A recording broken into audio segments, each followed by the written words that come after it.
शुरू में एक बात साफ कर देना चाहती हूँ मैं आज जो वीडियो बना रही हूँ ये किसी वर्सेस वाले नजरिए से बिल्कुल नहीं है। मैं एसआरके की फैन हूँ, सबसे बड़ी फैन हूँ और हमेशा उनके सपोर्ट में रहती हूँ।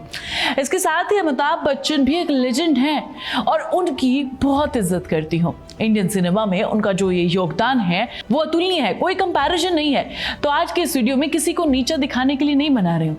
आज मैं सिर्फ वो बात करूंगी, उन स्पेसिफिक रिकॉर्ड्स के बारे में बात करूंगी जो एसआरके के नाम है, जो अभी तक कोई और नहीं तोड़ पाया है, अमिताभ बच्चन भी नहीं। मैं हूं सुहानी एंड वेलकम बैक टू फिल्मी चैट कल। चलो शुरू करते हैं।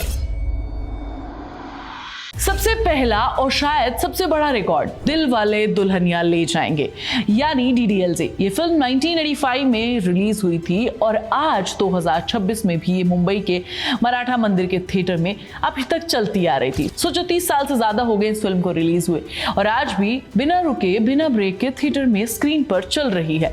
2001 में इसने अमिताभ बच्चन की शोले का भी रिकॉर्ड तोड़ दिया था, जो 5 साल तक थिएटर में चली थी। और डीडीएलजे ने वो रिकॉर्ड सिर्फ तोड़ा नहीं था बल्कि उसे पीछे छोड़ा था। 1500 हफ्ते से भी ज्यादा का सफर तय किया। ये इंडियन सिनेमा के इतिहास का सबसे लंबा सफर तक चलने वाली फिल्म थी और ये अभी भी ये रिकॉर्ड बढ़ता ही जा रहा है। सोचो शोले जैसी लेजेंडरी फिल्म का रिकॉर्ड, जो अमिताभ बच्चन की सबसे बड़ी हिट फिल्मों में से गिनी जाती है, उसे भी डीडीएलजे ने पीछे छोड़ दिया। अब तुम सपोर्ट में आ जाना और बताना तुम्हें ये बात कैसी लगी। दूसरा रिकॉर्ड 2023 में एसआरके ने वो कर दिखाया जो आज तक कोई भी इंडियन एक्टर नहीं कर पाया है। उनकी 2 फिल्में पठान और जवान ने वर्ल्ड वाइड 1000 करोड़ से ज्यादा का कलेक्शन किया। मतलब एक ही एक्टर की 2 फिल्में, दोनों फिल्में अलग अलग जॉनर की, एक ही साल में दोनों ने 1000 करोड़ का आंकड़ा पार किया।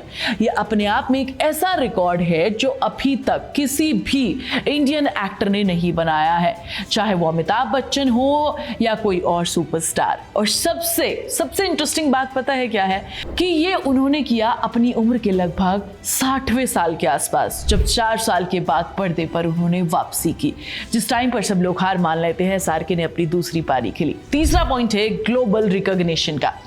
एसआरके को दुनिया भर की सबसे बड़ी यूनिवर्सिटीज में ऑनर किया जाता है, डॉक्टरेट की उपाधि दी गई है। मौलाना आजाद नेशनल उर्दू यूनिवर्सिटी और यूनिवर्सिटी ऑफ लॉ जैसी संस्थाओं ने 5 अलग अलग डॉक्टरेट की उपाधि उन्हें दी है। ये अपने आप में एक बहुत बड़ी बात है, क्योंकि ये सिर्फ एक्टिंग की तारीफ नहीं है, ये उनकी ग्लोबल कल्चर का इम्पैक्ट है, पहचान है। फ्रांस की सरकार ने उन्हें order of arts and letters से भी सम्मानित किया है, साथ ही बहुत सारी अलग अलग उपाधियां भी दी हैं, उसे सम्मानित किया है। और चौथा रिकॉर्ड, एसआरके सिर्फ भारत में ही नहीं विदेशों में भी उतने ही पॉपुलर हैं, खासकर उन देशों में जहां पर बॉलीवुड ज्यादा नहीं पहुंचता। जर्मनी हो, मिडिल ईस्ट हो या यूरोप के कई हिस्से। माय नेम इज खान के बाद जर्मनी के प्रीमियर पर भीड़ उतरी थी, वो अपने आप में एक बहुत बड़ा सबूत है।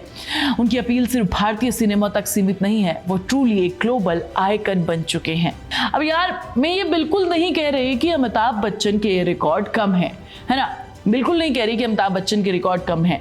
अमिताभ बच्चन के पास खुद के अद्भुत रिकॉर्ड्स हैं जो शायद कोई और नहीं तोड़ पाएगा। उन्हें 6 नेशनल अवार्ड फिल्म्स जीते हैं बेस्ट एक्टर के लिए, जो अपने आप में एक विश्वास ना करने वाली उपलब्धि है। उन्हें फिल्म फेयर में सबसे ज्यादा नॉमिनेशन मिले हैं, 42 नॉमिनेशन, जो शायद ही कोई तोड़ पाया हो। उन्हें पद्म विभूषण जैसा भारत का सबसे बड़ा नागरिक होने का सम्मान मिला है, जो एसआरके को अभी तक नहीं मिला है।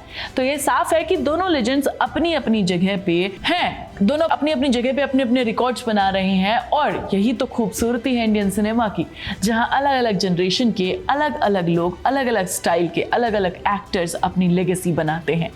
और एसआरके के रिकॉर्ड्स आज तक कोई नहीं तोड़ पाया। लेकिन जो सवाल आज भी उठाना चाहती हूँ वो ये है कि एसआरके, जिन्हें अक्सर भारत सिर्फ रोमांटिक हीरो या 90s का स्टार समझ के अंडर एस्टिमेट कर देता है, उनके पास भी ऐसे रिकॉर्ड्स हैं जो सच में अनप्रेडिक्टेबल है, जो जेन्युइनली हिस्ट्री में किसी और के पास नहीं है। डीडीएलजे का रिकॉर्ड 2000 करोड़ी फिल्में एक ही साल में, ये सिर्फ एसआरके के नाम पर हैं। और यही बात मुझे उनकी सबसे बड़ी फैन होने पर गर्व महसूस करवाती है, क्योंकि ये रिकॉर्ड सिर्फ किस्मत से नहीं बने हैं, ये सालों की मेहनत, कंसिस्टेंसी और ऑडियंस के साथ एक जेन्युइन जो कनेक्शन मिलता है उसकी वजह से मिले हैं। डीडीएलजे को 30 साल बाद भी लोग उतने ही प्यार से देखते हैं। इसका मतलब है कि वो फिल्म वो किरदार आज भी लोगों के बीच में जिंदा है। और पठान और जवान जैसी फिल्मों की सफलता का मतलब है कि उम्र के उस पड़ाव पर भी SRK ने खुद को रीइन्वेंट किया, नई जनरेशन के अकॉर्डिंग दर्शकों से उतना ही प्यार पाया जितना 90 के दशक में मिलता था। तो दोस्तों, मेरी नजर से इंडियन सिनेमा में लेजेंड्स कंपेयर करने की चीज नहीं होते। हर लेजेंड अपनी अपनी जगह होते हैं, अपनी अपनी उनकी लेगेसी होती है। अमिताभ बच्चन जी अपनी जगह पर उन्हें कोई बीट नहीं कर सकता और SRK को अपनी जगह पर कोई बीट नहीं कर सकता। लेकिन बात जब रिकॉर्ड्स की आती है तो कुछ रिकॉर्ड्स हैं जो सिर्फ SRK के नाम पर दर्ज है। आज मैंने वही आपको बताने की कोशिश की है। वीडियो कैसा लगा और तुम्हारा क्या ख्याल है इस बारे में मुझे कमेंट करके जरूर बताना। मैं तुम्हें नेक्स्ट वीडियो में मिलूंगी, तब तक तुम चैनल को सब्सक्राइब कर लेना, वीडियो को लाइक और शेयर कर लेना और प्लीज बेल आइकन दबाना मत भूलना।